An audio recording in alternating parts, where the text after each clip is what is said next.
আসসালামু আলাইকুম।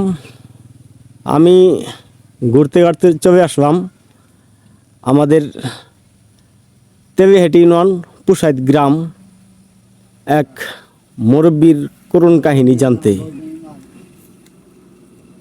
এখন এখানে এখানে আইসা আমি যে অবস্থা দেখলাম, আসলে মানুষ এত ক্ষুধার্ত থাকে এবং মানুষ যে এত অসহায় তা আপনারা নিজে চোখে দেখতে পারবেন।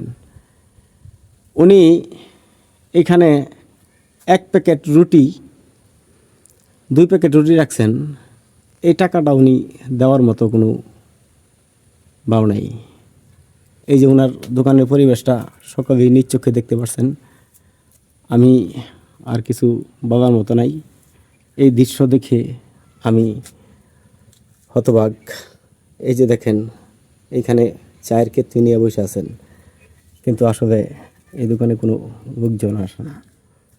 যার দোকানে কোনো কিছু নাই, সে দোকানে কোনো কিছু থাকে না। সকলেই বিবেচনা করবেন আর এই লোকটার মনের অনুভূতি এবং কথা শোনেন। বলেন। আমি খুব অসহায়, চলতে পারি না, হাঁটতে পারি না। দোকানদারি খালি একটু আনা চা বেশি বয়ে বয়ে এর আমার সংসার চলে না। না চললে কী করাম, এই বয়ে থেকে যদি আপনার দয়া হয় তাহলে আমাকে কিছু সহযোগিতা করে আমার একটু সাহায্য করুন।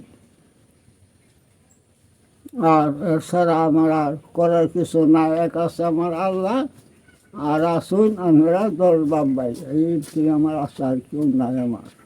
আপনার নাম বলবেন? আমার নাম হইল আব্দুল জলিল। তো মানুষে ডাহে আমার চেয়ারম্যান, কারণ তেলেডি ইউনিয়নের চেয়ারম্যান আছেন আব্দুল জলিল। আমার নামও আব্দুল জলিল। এই হিসাবে আমার সবাই ডাহে শুরুর থেকে মুরব্বী হতো আমার চেয়ারম্যান ডাহে। বর্মি ইউনিয়ন পুষাইত গ্রাম, চিল্লাবিড়া আমাদের দোকান, মোড়ের মধ্যে 4 রাস্তার মোড় আমাদের এখান টং দোকান।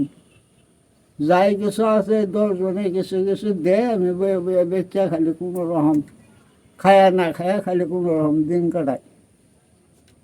দেখেন যদি আপনার দয়া হয় তো আমার কিছু সহযোগিতা করুন। ভাই, ওনার করুণ কাহিনী শুনবেন। যদি আপনাদের কারো হৃদয়ের মধ্যে এতটুকু পরিমাণ আপনার ভালোবাসা থাকে মানুষের জন্য, তাহলে আপনারা ওনাকে একটু সহযোগিতা করবেন মানুষের জন্য। এবং এখানে আসার পরে উনি বলবো, বাবা আমার জীবনের পুরনো ইতিহাস। ভাই, এতে কি মানুষের দিন চলে, পেট চলে? না, কখনো চলে না। এই যে তার অবস্থান, আবার আপনাদেরকে দেখাচ্ছি, আপনারা দেখেন।